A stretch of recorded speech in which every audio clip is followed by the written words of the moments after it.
Dear student, स्वागत है आपका मेरे चैनल स्टडी एक्सप्रेस में। आज का ये video 12th standard Maharashtra board subject Hindi का है। और आज के इस वीडियो में हम चैप्टर 2 निराला भाई का स्पष्टीकरण देखने जा रहे हैं, जिसकी लेखिका है महादेवी वर्मा।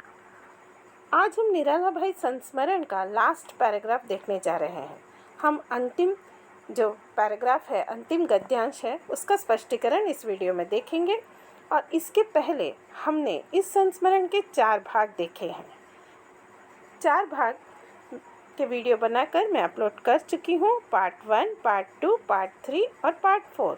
उन चारों पार्ट्स को अगर आप देखेंगे, वीडियोस को देखेंगे, आपको निराला भाई पार्ट बहुत ही अच्छी तरह से समझ में आ जाएगा और आपको कोई भी दिक्कत, कोई भी परेशानी नहीं होगी इस पार्ट को याद रखने के लिए। तो अभी तक के वीडियोस में हमने क्या देखा है? निराला भाई के व्यक्तित्व की कई विशेषताएं देखी हैं। लेखिका हमें निराला जी के विषय में बहुत कुछ बता चुकी है।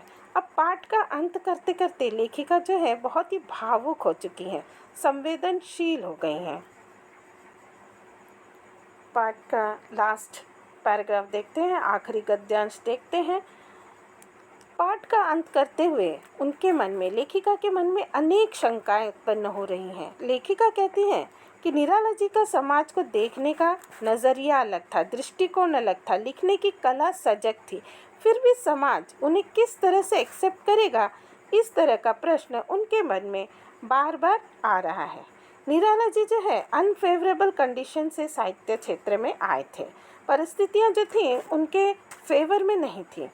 उन्होंने कठोर साहित्य साधना की, हार्ड वर्क किया। प्रतिकूल परिस्थितियों से उन्होंने कभी भी समझौता नहीं किया, क्योंकि वे असाधारण व्यक्ति थे, निराले थे। तो उन्हें कई समस्याओं का सामना करना पड़ा, कई बाधाओं को, कई ऑब्स्टिकल्स को, कई हर्डल्स को पार करना पड़ा। लेकिन इन सभी डिफ़िकल्टीज़ को जो अपने सहने योग्य बनाने के लिए, अपने सहने योग्य बनाने के लिए उन्होंने कभी भी समझौता नहीं किया। अब देखिए, वे स्वभाव से ही कैसे थे? निश्चल थे, यानी छल रहित थे। उनके मन में किसी भी तरह का छल या कपट नहीं था। और यह वीरता, यह साहस उनके स्वभाव में ही था। उन्हें अपनी निर्धरता पर भी कोई शर्म महसूस नहीं होती थी। वे चीज़ें, वस्तुएं मांगने के लिए लेखिका के घर चले जाते थे, लेखिका के पास जाते। वे उनसे चीज़ें मांगने में किसी भी तरह की शर्मिंदगी या लाचारी नहीं महसूस करते थे, क्योंकि उन्होंने उनके साथ भाई बहन का रिश्ता बना रखा था। इसीलिए वे इसे कायरता की संज्ञा नहीं देते हैं। देखिए, यहाँ पर कायरता का मतलब क्या है? डरपोक नहीं है। जो अपने बचाव के लिए प्रयत्न को भी कायरता की संज्ञा नहीं देते हैं। जो वे साहित्य लिख रहे थे, लेखन का कार्य कर रहे थे, उसमें उनकी एकनिष्ठता थी। एकनिष्ठता यानी फेथफुलनेस था, उनकी फेथ थी। किसी भी तरह की राजनीति वे नहीं कर रहे थे, इसीलिए सब कुछ सबके सामने था। किसी से भी कुछ छिपाने की ज़रूरत नहीं थी, किसी से भी वे कुछ नहीं छिपाते थे। आगे लेखिका स्पष्ट कर रही हैं कि देखिए, समाज में जो है 2 तरह के लोग पाए जाते हैं। एक वे जो छल रहित होते हैं, जिनके मन में धोखाधड़ी नहीं होती है, उनका मन साफ होता है, कपट नहीं होता है। लेकिन दूसरे ऐसे लोग होते हैं जो हर कार्य को छल से करते हैं, अर्थात धोखाधड़ी से करते हैं, दूसरों को धोखा देते हैं, गलत तरीके से अपना कार्य करते हैं। और क्या करते हैं? इन गलत तरीकों को अपनाकर वे समाज में ऊंचा स्थान प्राप्त कर लेते हैं, ऊंचा पद प्राप्त करना चाहते हैं। और इसके लिए वह किसी भी योग्य व्यक्ति को उसकी योग्यता के आधार पर जो पद मिलना चाहिए, उस पद से हटाकर धोखाधड़ी से, गलत तरीके से, छल से उस स्थान को या उस पद को प्राप्त करते हैं। इसीलिए लेखिका कहती हैं कि छल से साहित्य में या दूसरे किसी भी काम में आगे बढ़ने वाले व्यक्ति को लक्ष्य की प्राप्ति नहीं होती। निराला जी ऐसे ही महान साहित्यकार नहीं बने थे।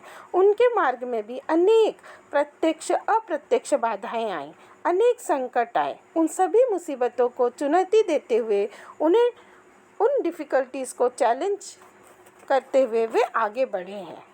उन्होंने इन सभी बाधाओं को, चुनौतियों का सामना करना और उनको पार किया। इन चुनौतियों को, चैलेंज को पार करते समय उन्होंने अनेक प्रहार को अपने हृदय पर सहा है, चाहे वो सामाजिक प्रहार हो, व्यक्तिगत प्रहार हो या प्रतिकूल परिस्थितियां हो।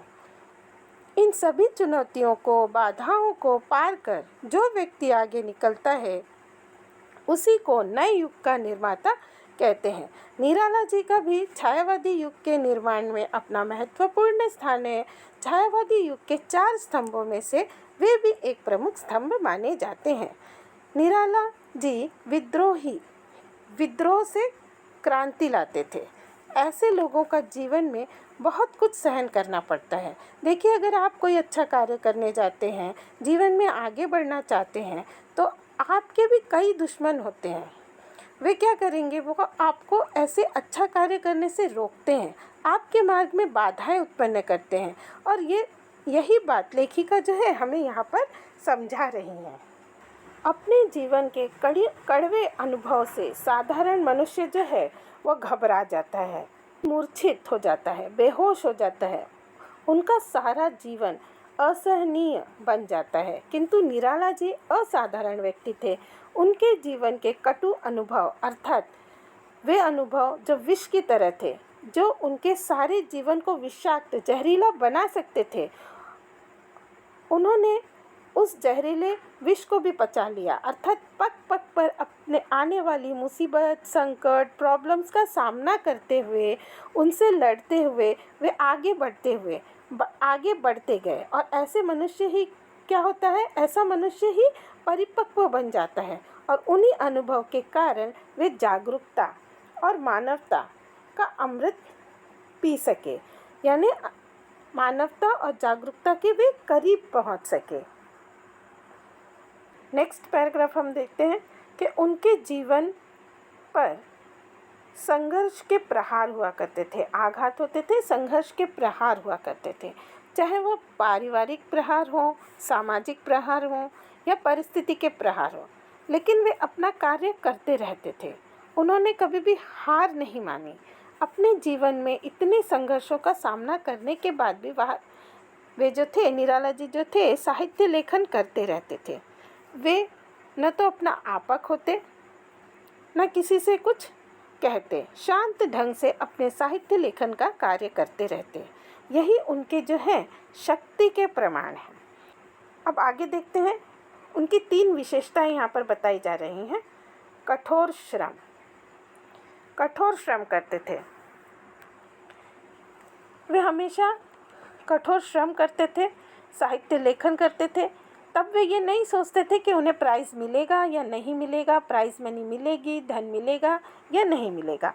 गंभीर दर्शन, देखिए गंभीर दर्शन से क्या समझ में आता है कि वे जीवन की ओर बड़ी ही गंभीरता से देखते थे। जीवन को कभी भी वे हंसी मजाक में नहीं लेते थे। आगे है सजग कला। उनकी लिखने की कला कैसी थी? सजग थी। तो इन 3 ही विशेषताओं का एक संगम है, त्रिवेणी, यानी इन 3 विशेषताओं का जो संगम है, उससे क्या होता है, उससे वे आगे बढ़ते रहते हैं। यहाँ पर देखिए कहा गया है कि मरुभूमि का नाम दिया गया है। तो मरु अर्थात रेगिस्तान। रेगिस्तान कैसा होता है? रेगिस्तान सूखा होता है। और यहाँ पर रेगिस्तान से तात्पर्य क्या है? रेगिस्तान से तात्पर्य है अपने जीवन में आने वाले संकट, परेशानियाँ, बाधाएं, समस्याएं, ये सब जो है उनके जीवन में आते रहे, लेकिन उन्होंने उन सभी बाधाओं का सामना किया, सभी बाधाओं का सामना किया और सभी बाधाओं को दूर किया। अर्थात उन्होंने कभी भी इस रेगिस्तान की भूमि को सूखने नहीं दिया, अर्थात अपने लेखन की कला को हमेशा जारी रखा, बंद नहीं होने दिया। यहाँ पर लेखिका कहना यही चाहती है कि विशाल रेगिस्तान जिसका ना प्रारंभ का पता है ना अंत का पता है, और ऐसे विशाल रेगिस्तान को भी उन्होंने कभी भी सूखने नहीं दिया, अर्थात अपना लेखन कार्य है जो वो जारी रखा, बंद नहीं किया। इसके आगे वे बता रही हैं कि न अकूल समुद्र में अस्तित्व खोती है। उनकी ये जो तीनों विशेषता हैं, उन्होंने इन्हीं तीनों विशेषताओं के कारण अकूल समुद्र में भी अपना अस्तित्व नहीं खोया है।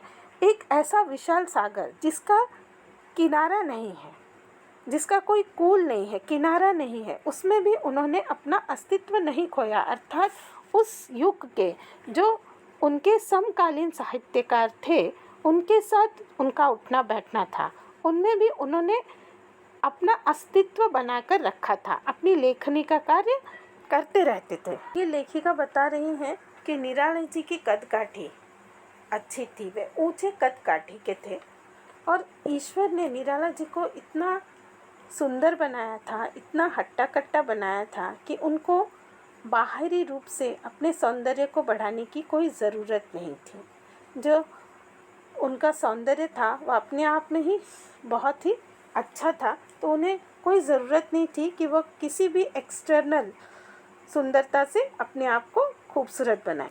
जैसे कि हम जानते हैं कि सीप के अंदर एक मोती पाया जाता है जो बड़ा ही मूल्यवान होता है, प्रेशियस होता है, वह बहुत ही दुर्लभ होता है, वह अप्राप्त होता है और किसी किसी सीप में ही यह मोती पाया जाता है। लेकिन इस मोती का निर्माण कब होता है? इस मोती को बनने के लिए सीप को कई प्रक्रियाओं से गुजरना पड़ता है। तो लेखिका यहाँ बताना चाहती हैं कि निराला जी को जो है किसी भी तरह की सुख सुविधाएं नहीं प्राप्त थीं, ना ही उनको कहीं से अच्छे संस्कार मिले थे जो वे साहित्यकार बने। ऐसी कोई भी बात नहीं थी जो उन्हें बाहर से मिली हो साहित्यकार बनने के लिए। इस तरह का जीवन उनका नहीं था जिससे अपनी बहुमूल्यता उनको सिद्ध करनी पड़े। उनको अपनी महार्घता यानी बहुमूल्यता सिद्ध करने के लिए किसी भी बाहरी चीज़ की ज़रूरत बिल्कुल भी नहीं थी। जिस तरह से सोने की अंगूठी में जब यह मूल्यवान मोती, कौन सा मोती? सीप का मोती जो होता है, सोने की अंगूठी में जब हम जड़वाते हैं, उसको जड़वा कर पहनते हैं तो अंगूठी का भी मूल्य बढ़ जाता है और जो मोती होता है उसका भी मूल्य बढ़ जाता है। तो इस तरह की जो बात थी वो निराला जी के लिए बिल्कुल भी नहीं थी। देखिए, स्त्रियों को भी आपने देखा होगा कि स्त्रियां भी अपने आप को सुंदर दिखाने के लिए अलंकार यानी आभूषण धारण करती हैं, लेकिन यहाँ पर निराला जी को न सोने की ज़रूरत थी, न बहुमूल्य मोती की ज़रूरत थी, न किसी भी गहने आभूषण या अलंकार की ज़रूरत थी। उनके पास इन चीज़ों में से कोई भी चीज़ नहीं थी, लेकिन फिर भी वे कैसे थे? वो प्रीशियस थे, महान थे। उनको अपनी बहुमूल्यता साबित करने के लिए इनमें से किसी भी चीज़ों की ज़रूरत नहीं थी। आगे के पैराग्राफ में देखिए, लेखिका निराला जी की तुलना एक पारस पत्थर के साथ कर रही हैं। पारस अर्थात एक पत्थर जो लोहे को स्पर्श करता है तो वो सोना बन जाता है, लेकिन सिर्फ यह एक काल्पनिक पत्थर है, इसको किसी ने देखा नहीं है, ना इससे किसी ने लोहे को स्पर्श करके सोना बनाया है। अनगढ़ क्या होता है? जिसे व्यवस्थित गढ़ा नहीं गया हो। शिलाखंड एक बहुत बड़ा पत्थर। तो पारस क्या है? एक अनगढ़ पत्थर है, यानी टेढ़ा मेढ़ा पत्थर है, उसको व्यवस्थित ढंग से गढ़ा नहीं गया है। उसी तरह निराला जी के संपर्क में जो भी कोई आता है वह भी उनके साहित्यिक गुणों से संपन्न बन जाता है। उनके संपर्क में आने से अच्छे संस्कार प्राप्त कर लेता है। लेखिका पारस पत्थर के उदाहरण के द्वारा हमें यही बात बताना चाहती हैं। देखिए, मानवता के लोह परमाणु क्या होता है? परमाणु अत्यंत ही सूक्ष्म कण को परमाणु हम कहते हैं। लेखिका कह रही है कि अगर स्पर्श करने वाले के अंदर मानवता का एक छोटा सा भी कण मात्र है, उसके अंदर अगर मानवता के ज़रा से रत्ती भर भी गुण है, तो वो क्या करेगा? निराला जी को स्पर्श करते ही उसके अंदर भी अच्छे संस्कार आ जाएंगे। उसके संपर्क में, जब निराला जी के संपर्क में आएगा तो उसके अंदर भी अच्छे संस्कार आ जाएंगे, वह संपन्न बन जाएगा। जिस तरह से पारस पत्थर जो है लोहे को सोने में बदल देता है, लेकिन उसकी अमूल्यता यानी उसकी वैल्यू कम नहीं होती है, उसी तरह से निराला जी में कोई परिवर्तन नहीं आएगा। निराला जी हमेशा निराला ही रहेंगे। उनके संपर्क में जो भी आता है, उनके अच्छे गुण, अच्छे संस्कार से वो संपन्न हो जाता है, वो प्रेशियस बन जाएगा। लेकिन निराला जी की जो वैल्यू है, उसमें ना कोई चीज़ जोड़ी जा सकती है, ऐड की जा सकती है, ना घटाई जा सकती है, यानी सब्ट्रैक्ट की जा सकती है। आगे के परिच्छेद में, आगे के पैराग्राफ में लेखिका जो है आज की पीढ़ी और छायावादी जो युग है, उस समय के साहित्यकारों के बीच की तुलना कर रही है। देखिए, आज हम दंभ यानी झूठा अभिमान, स्पर्धा, कंपटीशन, अज्ञान यानी अपने आप को ही श्रेष्ठ समझने की जो बात है, हम अज्ञानी हैं। भ्रम क्या है? हमें भ्रम है, हर चीज़ का हम भ्रम में ही जीते हैं। अगर हमारे पास पैसा है तो हम सोचते हैं कि पैसा, और अगर ताकत है तो पैसे और ताकत से हम कुछ भी कर सकते हैं, हर कार्य अपने हित में करवा सकते हैं। इस तरह के भ्रम में हम जीते हैं। हमारी सबसे बड़ी अज्ञानता यही है कि हम अपने आप को श्रेष्ठ समझते हैं। दूसरों को ये नहीं तय करने देते कि हमारे अंदर कितनी क्षमता है, ये हम दूसरों को नहीं तय करने देते। हम अपने इसी भ्रम में जीते हैं कि हम ही सबसे बड़े हैं। यही बात लेखिका हमें यहाँ पर समझाना चाहती हैं। वे बता रही हैं कि जिस तरीके से शीत ऋतु में कुहेलिका यानी कोहरा छाया रहता है और हमारी विजिबिलिटी बहुत कम होती है, जो हम आगे की चीज़ों को देख सकें, तो उसी तरह से जो है हम इसी धुंध में जी रहे हैं और हमारे आँखों पर भ्रम की पट्टी बंधी हुई है, तो हमें स्पष्ट कुछ भी नहीं दिखाई देता। आज मानव स्वयं को ही पहचान नहीं पा रहा है। उसके पास आत्मचिंतन करने का समय ही नहीं है। वो सिर्फ प्रदर्शन करता है, दिखावा करता है और अपने दिखावे वाली ज़िंदगी में ही जीता रहता है। अपने सहयात्री या अपने कलीग के बारे में उसके पास जानने का समय ही नहीं है। वो उसे जानना ही नहीं चाहता। उसके पास इतना ना तो समय है, ना उसके पास इतना संयम है जो वो अपने कलीग को, अपने पड़ोसी को, अपने रिश्तेदारों को जाने, उनको समझे। वो ऐसा प्रयत्न ही नहीं करता। आज मनुष्य क्या हो गया है? आत्म केंद्रित बन गया है। वह अपने सहयोगियों को समझना ही नहीं चाहता। तो कई साल पहले एक महान निराला जैसे कोई साहित्यकार हुए हैं, उनको वो कैसे समझेगा? इस तरह का प्रश्न लेखिका के मन में आ रहा है। लेखिका वही कहना चाह रही हैं कि निराला जी का मूल्यांकन ठीक ढंग से क्या आगे के लोग कर पाएंगे? नेक्स्ट पैराग्राफ की तरफ हम बढ़ते हैं। निराला जी की साहित्य की शास्त्रीय विवेचना। शास्त्रीय विवेचना क्या होती है? शास्त्रीय विवेचना हम मिली हुई जानकारियों के आधार पर जो कुछ बताते हैं, किसी भी व्यक्ति के विषय में जब हम मिली हुई जानकारियों के आधार पर बताते हैं तो वो क्या होता है? वो शास्त्रीय विवेचना होती है। जैसे कि निराला जी के बारे में भी हम मिली हुई जानकारी के आधार पर ही बता रहे हैं कि वे एक बहुत ही महान कवि थे, साहित्यकार थे। उनका जीवन कैसा था, उनके जीवन के बारे में बताते हैं कि उन्होंने एकांकी जीवन जिया, पारिवारिक वियोग सहा, वे ऑर्डरदानी थे, अपने समकालीन साहित्यकारों के प्रति चिंता रखते थे। ये सब क्या हो गया? ये एक शास्त्रीय विवेचना का पार्ट है। ये सारी बातें जो है शास्त्रीय विवेचना के अंतर्गत आती हैं। तो इस तरह की शास्त्रीय विवेचना करना आगामी युगों के लिए, जो आने वाली पीढ़ी है, उसके लिए बहुत ही आसान रहेगा। लेकिन इस विवेचना के लिए हमें क्या जानना आवश्यक है? हमें जीवन की पृष्ठभूमि को जानना आवश्यक है। उनकी जो बैकग्राउंड है, उनका बैकग्राउंड जानना, उनका पास्ट जानना आवश्यक है। और ये जानकारी हमें कौन दे सकता है? ये जानकारी हमें उनके समकालीन ही दे सकते हैं।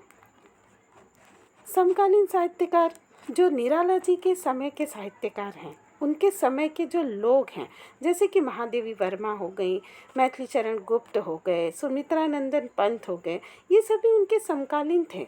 उन्होंने उनको नज़दीक से, पास से देखा था, उनकी गरीबी देखी थी, उनके अंदर की व्यथा पीड़ा देखी थी, उनके घर की कंडीशन देखी थी, वे किस तरह से दूसरों की मदद के लिए हमेशा आगे बढ़कर कार्य करते थे। ये सभी चीज़ें इन लोगों ने, उनके समकालीन जो लोग थे, रचनाकार थे, साहित्यकार थे, उन्होंने देखा था। तो ये सभी बातें हमें मालूम होनी चाहिए, तभी हम उनकी शास्त्रीय विवेचना कर सकेंगे। नहीं तो जब तक हमें उनकी जो पृष्ठभूमि पता नहीं है और हम ऐसे ही कह देंगे कि निराला जी तो ऊंची कदकाठी के थे, उनके मुख पे तेज था, ऐसे कुछ भी कहना ये ठीक नहीं होगा सकेगी। इस तरह से किसी भी साहित्यकार को सही न्याय नहीं मिल सकेगा।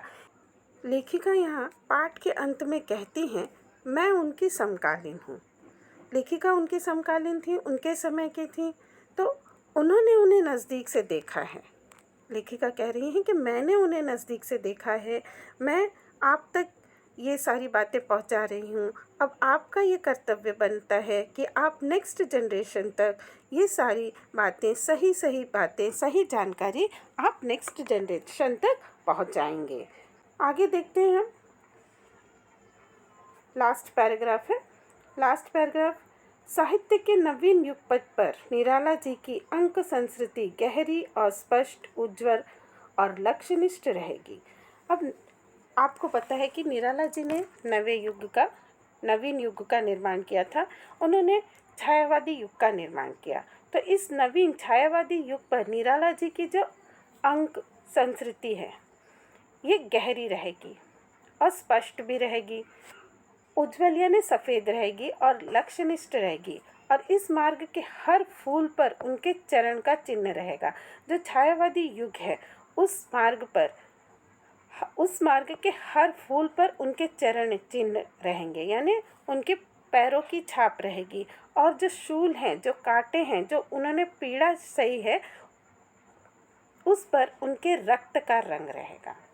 और यहीं पर ये जो पाठ है हमारा चैप्टर 2 निराला भाई, जो कि एक संस्मरण है, लेखिका है महादेवी वर्मा, ये समाप्त होता है।